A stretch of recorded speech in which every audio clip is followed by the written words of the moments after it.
দর্শক, দেশের সার্বিক পরিস্থিতির খবর জানাতে দেশের বিভিন্ন জেলা থেকে আমাদের সাথে যুক্ত হচ্ছেন সহকর্মীরা। শুরুতে যেতে চাই রাজশাহীতে আবরার শাহীরের কাছে।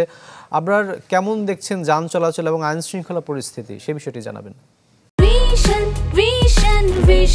100% কপার কন্ডেন্সারে তৈরি ভিশন ফ্রিজ, তাই গুণে মানে অটুট থাকে বছরের পর বছর। আসলে ৫ তারিখের পর থেকে জনমনে যে আতঙ্কটা রয়েছে সেটি কিন্তু দিনে দিনে প্রকট হচ্ছে, কারণ আইন শৃঙ্খলা পরিস্থিতি একেবারেই নেই। এরকম ঘটনা আসলে আগে কখনো দেখা যায়নি, কারণ পুলিশের উপর যে মানুষের আস্থা ছিল এবং দৈনন্দিন জীবনে পুলিশের যে প্রয়োজনীয়তা সেটি আসলে এখন মানুষ উপলব্ধি করতে পারছে। ৫ তারিখের পর থেকে রাজশাহীর ১২টি থানার মধ্যে বেশিরভাগ থানায় বন্ধ হয়েছে, কারণ ভাঙচুর সহ অগ্নিসংযোগ, লুটপাট সবকিছুই করা হয়েছে। সবচেয়ে বড় যে থানা শহরের মধ্যে বোয়ালিয়া থানা, সেটির চিত্রও কিন্তু একেবারে আলাদা নয়। এখানে এখন পর্যন্ত ভেতরে আইন শৃঙ্খলা রক্ষাকারী বাহিনী বলতে শুধু আনসারের ৩ থেকে ৪ জন সদস্য রয়েছেন এবং ভেতরে সকল মালামাল সহ সবকিছুই পুরো ভস্মীভূত হয়েছে। ইলেকট্রিসিটির লাইন, ইন্টারনেটের লাইন কিছুই নেই। আমরা জানতে পেরেছি যে আজকে পুলিশ লাইন্স থেকে পুলিশ সদস্যরা সকাল 10টার পর আসলে থানাগুলোতে তাদের দায়িত্ব নেবার কথা রয়েছে, কিন্তু তারা আসলে কাজ করবেন কিভাবে এখানে থাকবেন সেটি কিন্তু এখনো কোনো রূপরেখা দেয়া হয়নি। ফলে হয়তো পুলিশ সদস্যরা আসবেন, তারপরে এই থানাগুলো মেরামত করে দায়িত্ব নিতেই সময় কিছুটা লাগবে এবং অনেকেই কিন্তু আসছেন যে তাদের জরুরি জিডির কাজগুলো করতে পারছেন না, ফলে কিছুটা ভোগান্তিও হয়েছে। এদিকে সড়ক সহ অন্যান্য জায়গাতে শিক্ষার্থীরা নামছেন, যারা ন্যাশনাল ক্যাডেট কোর সহ স্কাউট তাদের আমরা দেখছি যে যেতে শুরু করেছেন। শিক্ষার্থীরা তাদের দায়িত্ব যেগুলো নিয়েছেন সেগুলো পালন করার চেষ্টা করছেন। এ ছিল আমার কাছে রাঁচি থেকে। আবার আপনাকে ধন্যবাদ। এবার দর্শক, এবার যেতে চাই ব্রাহ্মণবাড়ি আমাদের আরেক সহকর্মী প্রকাশ দাসের কাছে। প্রকাশ, দেশের বিভিন্ন জায়গায় শিক্ষার্থীরা কিন্তু ট্রাফিকের দায়িত্ব পালন করছে, বিভিন্ন ধর্মীয় উপাসনালয়ে পাহারা দিচ্ছে। ব্রাহ্মণবাড়ির সবশেষ পরিস্থিতি জানাবেন, সেখানকার কি অবস্থা? জি, ব্রাহ্মণবাড়িয়ার পরিস্থিতি কিন্তু এখন অনেকটাই স্বাভাবিক হয়ে উঠতে শুরু করেছে। গেল ৫ই আগস্টের পর থেকে কিন্তু ব্রাহ্মণবাড়িয়া কোনো রকম সংঘাত বা সহিংসতা নতুন করে কিন্তু কোনো রকম ঘটনা ঘটেনি। আপনাকে জানিয়ে রাখি, প্রাক্তন প্রধানমন্ত্রী শেখ হাসিনার পদত্যাগের পরপরই কিন্তু ব্রাহ্মণবাড়িয়ায় বেশ কিছু সরকারি বেসরকারি প্রতিষ্ঠান সহ আওয়ামী লীগ নেতা কর্মীদের বাড়িঘরে কিন্তু হামলা ভাঙচুরের ঘটনা ঘটেছিল।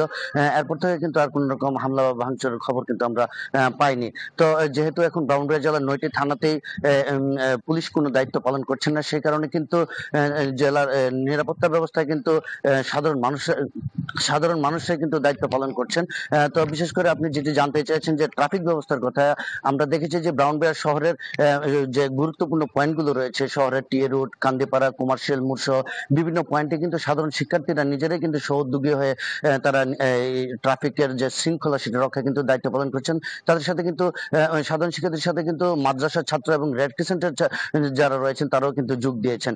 তো আমাদের যে ব্রাহ্মণবাড়িয়ার পরিস্থিতি কিন্তু এখন অনেকটাই স্বাভাবিক হয়ে উঠছে। এছাড়াও কিন্তু সংখ্যালঘুদের যে ধর্মীয় উপাসনালয় রয়েছে, তাদের সম্পদ রয়েছে, সেগুলো রক্ষার জন্য কিন্তু সাধারণ শিক্ষার্থীদের পাশাপাশি বিএনপি, জামাত, শিবির, যুবদল, ছাত্রদল সহ মাদ্রাসা ছাত্ররা কিন্তু তারা নিজেদের মতো করে কিন্তু দায়িত্ব পালন করছেন।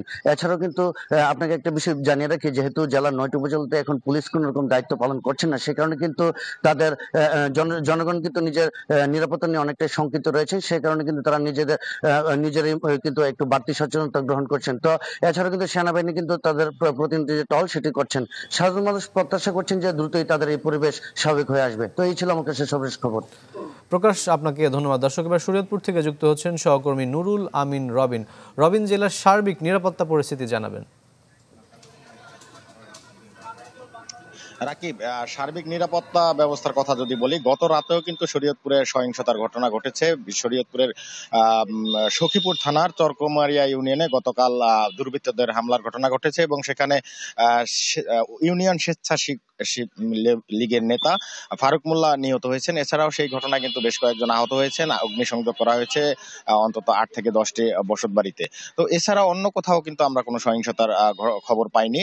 অন্যান্য জায়গায় আইন শৃঙ্খলা পরিস্থিতি অনেকটাই অনেকটাই স্বাভাবিক রয়েছে। তবে 5 তারিখের পরে বিচ্ছিন্নভাবে বেশ কিছু সহিংসতার ঘটনা ঘটেছে। আওয়ামী লীগের নেতাকর্মী যারা রয়েছেন তাদের বাড়িঘরে ভাঙচুর এবং হামলার ঘটনা ঘটেছে। তবে গতকালকে থেকে কিন্তু আইন শৃঙ্খলা পরিস্থিতি অনেকটাই উন্নতি হয়েছে। গতকালকে জেলা প্রশাসকের কার্যালয়ে সম্মিলিত সকল রাজনৈতিক দলের সদস্যদের নিয়ে কিন্তু একটি সভা অনুষ্ঠিত হয়েছে এবং সেখান থেকে রাজনৈতিক নেতাকর্মী যারা রয়েছেন তাদেরকে নির্দেশনা দেওয়া হয়েছে, যার কারণে বিশেষ করে আওয়ামী লীগ এবং জামায়াত ইসলামের যে সকল নেতাকর্মী এবং ছাত্র সংগঠনের নেতাকর্মীরা সেখানে উপস্থিত ছিলেন, তারা বলছেন যে নেতাকর্মীরা আজ থেকে পাহারা নিশ্চিত করবে। বিশেষ করে হিন্দু সম্প্রদায়ের যে সকল মন্দিরগুলি রয়েছে সেখানে তারা জোরদার করা হয়েছে। এছাড়া আনসার সদস্যরা কিন্তু নিরাপত্তার দায়িত্বে কাজ করছেন। তবে পুলিশ সুপার বলছেন যে শীঘ্রই তারা পরিস্থিতি স্বাভাবিক হলে কর্মস্থলে ফিরবেন। এছাড়া শরীয়তপুরে যে সকল সরকারি স্থাপনা রয়েছে সেগুলিতেও কাজকর্ম চলছে। তো এই ছিল আমার কাছে শরীয়তপুর থেকে সবশেষ তথ্য। রবিন, আপনাকে ধন্যবাদ। দর্শক, দেশের সার্বিক নিরাপত্তা পরিস্থিতির খবর জানাতে যুক্ত হয়েছিলেন আমাদের সহকর্মীরা।